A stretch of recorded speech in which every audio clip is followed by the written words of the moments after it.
Hello and welcome to the show. I am here on Forza Horizon 2 with another rally car build. My vehicle today is certainly at the silly end of the spectrum for vehicles that I have built in this series, because I'm going to be using the Cadillac Escalade.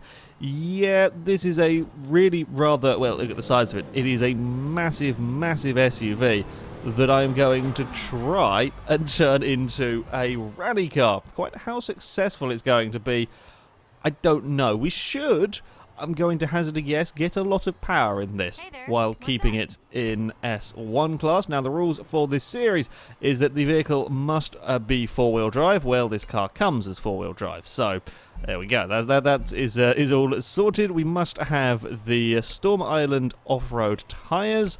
We must have the off-road gearbox to give us some decent, hopefully decent, gear ratios, and the off-road suspension so that the car can survive the bumps. And let's face it, if anything can survive the bumps, this thing should. This thing better survive the bumps. It's designed to be an off-roader, so yeah. I bought them. There we go. Yes, we will have the off-road suspension. Now, the big concern with this thing is the weight. As you can see, it's already 5,000. It starts out at 5,900 pounds, and that's an awful lot of weight that we're going to have to try and chuck out, and it's still quite heavy. 4,500 pounds is it's a lot of weight for one of these builds. It's twice the weight of most of the cars that almost twice the weight of most of the cars that go round. But on the plus side, at least, we should be able to get an awful lot of power in it. Considering it's at 404 from standard, how much is the roll cage? I can't decide whether we want a roll cage or not, because that is 250 pounds. That is a lot of weight, and I mean, this chassis isn't going to be. I'm going to be brave, and I'm going to not go with a roll cage purely because that is so much weight. Dropping, and also it was dropping the PI by like 4 points. Often the roll cage can increase PI. We're just going to have to. I think we're probably going to want all of the parts pretty much. I don't think we can get an engine swap on this vehicle, if I've remembered correctly. I think we have to go with the standard. I mean, the standard engine isn't terrible, but I think we are going to have to go with it. Yeah, we are. I'm slightly concerned about not getting enough power to get this into S, or to get it to a high S1. Okay, we've got to go with twin turbos. Most powerful option there. I suspect we're going to need all of the power. We haven't got the roll cage, so I will give it some aero parts, just in the hope of trying to sort the handling out. I don't know how bad it is going to be handling. Oh, look at the wing on that! That's fantastic. I was expecting it to give us like the little sort of lip wings around the top of the car, but no, we've got the proper Forza double wing. Fantastic. Yes. We will have that. That is excellent. We are going to go for tyres, tyre widths. What have we got on this? 325s. Not too bad. Not too bad at all. On the Cadillac, what have we got at the front? 325s at the front as well.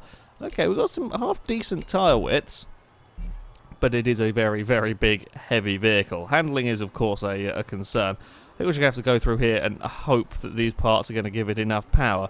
Exhaust adds 10 PI. In fact, these aren't adding massive power. It did drop the weight out a fair amount. We'll have to just keep going through here and pray we can get. I mean, we're already up to 540 horsepower, 560 torque. That's more than most of the cars have had, and this isn't even in S1 class yet. Well, I think the Shelby Raptor did get up to almost 900 horsepower. It was around the 900 horsepower mark. So we could potentially go an A class. It's at 650 horsepower in A class. Yeah, there's going to be a lot of power in this. There's going to be an awful lot of power. Come on, keep going up power-wise. We need more. We need more power to try and get. We're not even going to get the top of S1 class at this rate, I don't think. Turbos, you added 830 horsepower. We're up to in the. Ridiculous. That's silly amounts of horsepower. 872, and well, that is adding weight on it a bit there. In fact, this is adding weight and making no difference to the PI whatsoever. 880 horsepower in the Escalade. I love how the oil and cooling made bugger all difference, but the flywheel made 6 PI difference on there. We are at a small disadvantage in the Escalade. I wonder with all of this stuff, no, it's still dropping. I was wondering if, because it's got so much power, if adding that would change the sort of the handling. But no, I definitely don't think we want the extra weight particularly. I think we're out of parts, out of stuff we can do, because I put all of these on. I may even have to resort to trying to find PI with some... How much lighter are these wheels? Can we get... 40 pounds lighter. That's kind of useful on a vehicle like this. We'll go for who knows. I generally don't care. Okay, we'll go for them. They're pretty much like they look pretty much like the normal ones, only they're 44 pounds lighter. Sure, I'll take them. It's amazingly that much weight did not change the PI a huge amount, but we cannot get it to the maximum PI. That is for sure. We have, to be fair, we have seen vehicle, or we saw that the Lamborghini LM, what was it? LM, I've forgotten the numbers. LM002, there we go. That wasn't maximum S1 class, and it still managed to do a 1 minute 1.8. So there is potential, possibly, for the Cadillac. We're going to give it a go. We're going to have to see how this absolutely ridiculous vehicle fares around the Forest Brawl circuit. I think we're not going to have the acceleration and straight line speed. It's too heavy, and while it is very powerful, there's so much weight to try and move around. I don't think we'll have the acceleration or speed. We may not be too bad through the corners. Because we've seen this before with a few of the heavier vehicles, that extra weight kind of gives them a bit of stability, so it might not be as terrible as you expect, but I also don't expect we're going to be setting any sort of speed records through the turns, because there's so much weight moving around that ultimate grip may not be there. So kind of the target I'm looking at for this is the Lamborghini. That LM002 is perhaps the sort of target we might look at for the Escalade. The fastest SUV around is the Porsche Macan, 1 minute 0.3. I very highly doubt the Escalade will be getting to the 1 minute 0.3s, but you never know. Yeah, you never know what might happen with these vehicles. It's not terrible off the line, but it is a little bit on the. It's just not got the acceleration. The handling wise is not too bad actually. It doesn't feel like a 4,000 or 4,500 pound SUV that's as long as a truck. It actually is getting around these turns remarkably well. Look at it go and take the jump. Can we get 100 miles an hour through here? No, 95. Still 95 isn't too bad. Whoa! The airtime in the Cadillac is amazing. Now, how far? I mean, these bumps down here should be of no problem for this vehicle. That's 100. How is it doing that? How on earth is it that fast through that particular corner? Okay, it is slow around this final turn. I don't think we can take as much speed. That's I am flummoxed by the Cadillac. It shouldn't be that good through that corner, surely. There's so much more grip than I was expecting from it. I mean, the straight line speed, 136 is the sort of speed that we've seen from vehicles of late. That was doing 131, and this is that's not bad speed. I mean, okay, it's not quite as quick as some of the vehicles, but that's still pretty damn impressive. This is not half bad. This is not what I expected from the. From the Escalade. Can we get any more speed? Yeah, we got more speed through. There's so much airtime though. That is a real problem. Oh, okay, we have to be really careful there. I have never seen a car fly through the air so much on that corner. And of course, we're absolutely fine on the way up here. But the bumps just aren't affecting it. Well, they are a small bit, but nothing like some of the vehicles we've seen. It's this final corner is where we have real. The final corner, you can kind of tell that this isn't quite a sports car, or like any of the other fast vehicles that have gone around here. That's where I think I'm noticing it the most. Also, under brakes into the first corner here, I sort of braked where I was used to braking, and I may have slightly missed the corner.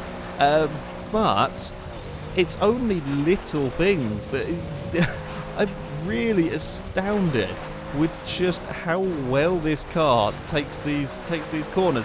Oh, that's a big slide. That's a very, very, very big slide with the Escalade. It's not what we want to be doing. And 96. This jump is such a problem. I don't know why on earth this vehicle flies so much over it, but yeah, it gets some serious height. And then, oh, we're getting bounced. Oh yeah, we're all out of shape through there. We may have to be a little bit careful if we are going to try and take that speed down there, because the car does occasionally get a little unhappy. I think perhaps having sort of softer, higher suspension is causing the cars to get, or causing this car to get more airtime. I mean, it's not flying massively further or higher over that jump, but maybe that's causing issues. I don't know. I get quite a lot of airtime over that sort of secondary jump down the start-finish straight. Okay, let's go for a couple of quick laps now to try and get a decent time, get a representative time for the Escalade. I'll try slightly different, and it didn't work at all through there.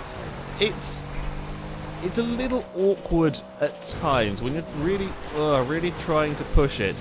You can ever so slightly, comparing this to the cars that have gone before it, you can feel that this is ever so slightly a big, heavy SUV. But it's not massive amounts of the massive amount of difference that you expect. It really is rather remarkable. This vehicle is a better lap this time out. Not quite fantastic. I'm hoping we can get a final quick lap in. For lap 5. What is the lap time? 1 minute 1.2. That's pretty good. Pretty good going. Can we get it in the 1 minute? Maybe. That lap wasn't fantastic, so I'm hoping we can with a little bit. It is a bit oversteery. It's just a little slidey through a couple of these turns where I would rather it wasn't. But having said all of that, yeah, I'm comparing this to sort of sports cars and supercars that have raced around here. And for such a large SUV, I mean, the Macan is an SUV, but it's nothing compared to the size of this thing and the weight of this thing. So, yeah, it'd be a bit unfair comparing this to the Macan. I mean, I can hit the mound of dirt on the inside there, and I don't have problems with it. We're gonna... it doesn't like getting out of that final turn. You just can't quite carry the speed. It is going to be a better lap, I think. This time round, I'm using as much speed as I can, just doesn't have the acceleration down here. Can we get into the 1 minute? We cannot. A 1 minute 1.183 for the Escalade. That puts it into. It is. I'm trying to read the table. I think it is fractionally behind the Fairlady Z. No, wait, hold on. It's very difficult to read all of this. No, it puts it ahead of the. Sorry, it puts it ahead of the Lancia Delta S4. There you go. The Cadillac Escalade has gone quicker than a Lancia Delta S4. It goes into 26th place.